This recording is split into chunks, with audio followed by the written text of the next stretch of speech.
Meditação da Páscoa. Se vamos falar da Páscoa, precisamos falar de um assunto que não agrada a ninguém: a morte, que se antecede ao que agrada a todos, que é a ressurreição. Me responda uma coisa: na sua visão, o que será de nós quando morrermos? Estou certa que as respostas serão variadas. Seremos fantasmas? Não seremos nada. Do pó viemos, ao pó retornaremos. Deixamos um corpo e após um tempo voltamos em outro corpo, também mortal. Ou voltaremos à condição de ser uma consciência cósmica no universo. O outro diz: nada disso, alma e corpo são enterrados. Imagine o que você está dizendo. O corpo se separa da alma e vai para o inferno ou paraíso, dependendo do que você fez aqui. E outro diz: mas como assim? Todos os pecados já foram perdoados com a vinda de Jesus, que tirou o pecado do mundo. Com a morte, apenas nos uniremos a Deus. Na versão de alguns, o que você tinha e era enquanto vivo será igual, mas em maior intensidade depois que você morre. Para finalizar, quando do retorno de Cristo, receberemos um corpo espiritual e habitaremos um universo restaurado. E isso está relacionado à ressurreição de Cristo. O que Deus fez para Ele, fará conosco. Após a morte, seu espírito vai entrar imediatamente na presença de Deus. Você irá desfrutar de comunhão consciente com o Pai e com aqueles que vieram antes. Nossa, são tantas teorias, dúvidas e questionamentos, não é? Seja qual for a ideia que você acredita, uma coisa é certa: é difícil imaginar qualquer coisa menos esperançosa do que a visão de um enterro. Um corpo inerte sugere a derrota final, e o momento é envolvido por profunda tristeza. Isso acontece porque vemos um ser formado por carne, ossos e sangue, e sendo assim, o corpo é a única realidade que conseguimos enxergar, e sofremos porque não conseguimos contemplar o mundo a parte disso. E vivemos o fantasma da morte constantemente. Ela aparece frequentemente através do medo, da raiva, da falta de confiança, da preocupação excessiva. E vivemos essa constante adoração da morte manifesta através de nossos pensamentos. Esse cenário apenas muda quando nos remetemos à ressurreição de Cristo.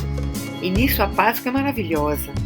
Ela vem para nos ajudar a nos lembrarmos da nossa verdadeira natureza, que é eterna. A Páscoa nos ensina que uma vez que Cristo foi ressuscitado dentre os mortos, a morte não tem mais domínio sobre ele. Nos mostra que a morte é a maior de todas as ilusões que vivemos nesse mundo de aparências.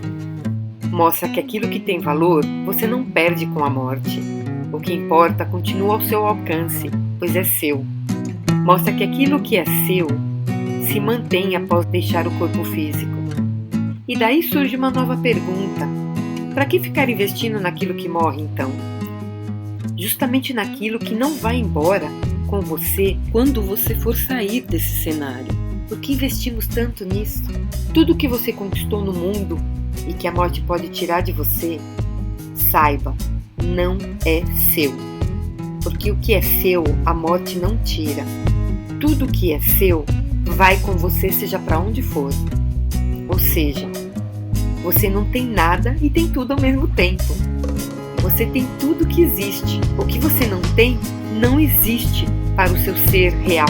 Porque o que você tem é seu de fato. E novamente eu lanço uma pergunta: que tal investir no que realmente tem valor?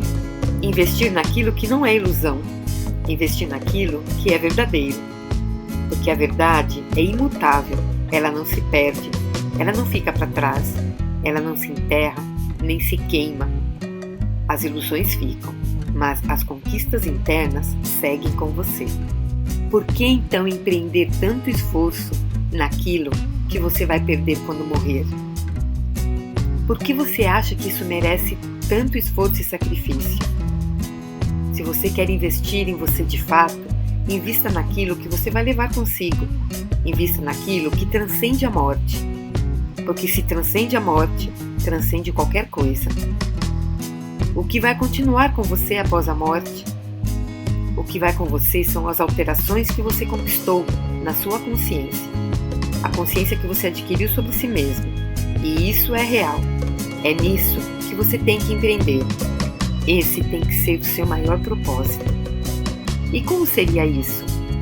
O primeiro movimento é olhar para si mesmo. Isso não tem nenhuma relação com a imagem e nem com nada que você aprendeu nesse mundo. Se você já tivesse visto quem você realmente é, você não teria mais medo, nem mesmo da morte. Porque aquilo que você é transcende o mundo, transcende a morte. Porque na verdade a morte não existe, só existe a vida. A primeira vinda de Cristo representa a criação, pois Cristo é o Filho de Deus. A segunda vinda de Cristo é a ressurreição. Então permita que Jesus trabalhe sobre a sua mente superior para que você domine a sua mente inferior, que é a casa do ego. Peça a Ele que seja vigilante nisso para você e com você, pois você ainda está confuso para reconhecer e diferenciar as duas. E assim, a tua mente escolherá unir-se à mente de Jesus, e vocês se tornarão invencíveis ao ego. Se você for tentado pela voz errada, chame por Ele, chame por Jesus, para lembrar de como curar, compartilhando a decisão dele e fazendo com que ela seja mais forte, até que a tua vontade seja sempre a favor de Deus. Como um irmão amoroso, Jesus te chama. O chamado de Jesus é tão natural e tão inevitável quanto a tua resposta. Você está sendo solicitado a viver de forma que demonstre que você não é uma somatória do ego. Deus criou cada mente se comunicando a Ele, estabelecendo um canal para a percepção da sua mente e da sua vontade. Você pode se recusar a usá-la, mas lá está o seu templo real, o teu lar, o teu real ser. A mente escolheu ser o que não é. Por isso, seja vigilante e neutralize essas ideias do ego. O que você aceita na sua mente é o fundamento da sua crença. É o fundamento do que você é. O que percebes no outro, você fortalece em você mesmo. Então, veja o mundo como um instrumento de ensino para levá-lo de volta para casa. Se és parte de Deus e a filiação é una, não pode se limitar a ser o que o ego vê. Nascimento e morte dizem respeito apenas ao corpo e dão origem à ilusão de que o nascimento e a morte se relacionam com o real ser. Descubra que sua verdadeira natureza é a imortalidade. Quando Jesus morreu crucificado, ele voltou mostrando que, apesar de tudo o que aconteceu com ele, todo aquele calvário, ele estava vivo. Ele voltou e mostrou que ele vive. Ele mostrou isso e disse isso em palavras. Porque eu vivo, vós também vivereis. E assim, ele veio nos salvar das ilusões da matéria. Jesus teve danos irreparáveis em seu corpo e voltou mostrando que ele vive. Então por que se preocupar tanto com a morte se nada que é verdadeiro e real pode ser tirado de você? Se a imortalidade é a nossa verdadeira natureza e foi um dos maiores ensinamentos de Jesus, traga isso para sua consciência, traga isso para o aqui e agora. Inspire e afirme: eu sou como Deus me criou. O Filho de Deus nada pode sofrer e eu sou seu filho. Inspire novamente e afirme: só existe uma vida e nessa vida a morte é apenas uma ilusão e eu compartilho a vida com Deus. Não permita que opostos imaginários da vida habitem um só instante a sua consciência, onde o próprio Deus estabeleceu o pensamento da vida eterna. Não negue essa dádiva. Não há morte, porque o Filho de Deus é como o Pai. Nada que possas fazer pode mudar isso. Abençoados os homens que compartilham dessa verdade. Pai nosso, abençoa os nossos olhos hoje. Somos os teus mensageiros e queremos contemplar o glorioso reflexo do teu amor que brilha em todas as coisas. Vivemos e nos movemos em ti. não estamos separados da tua vida eterna.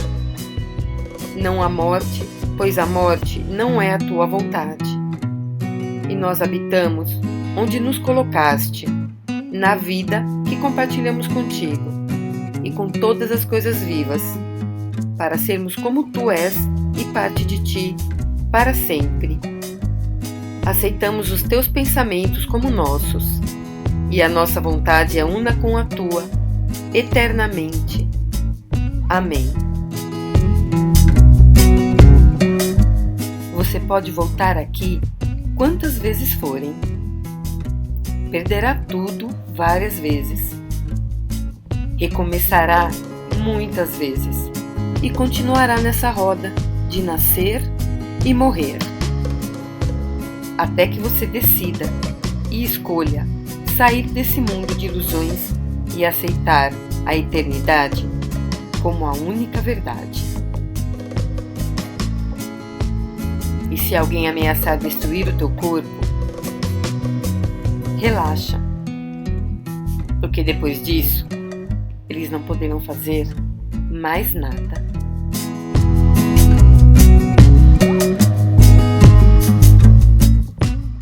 Feliz Páscoa!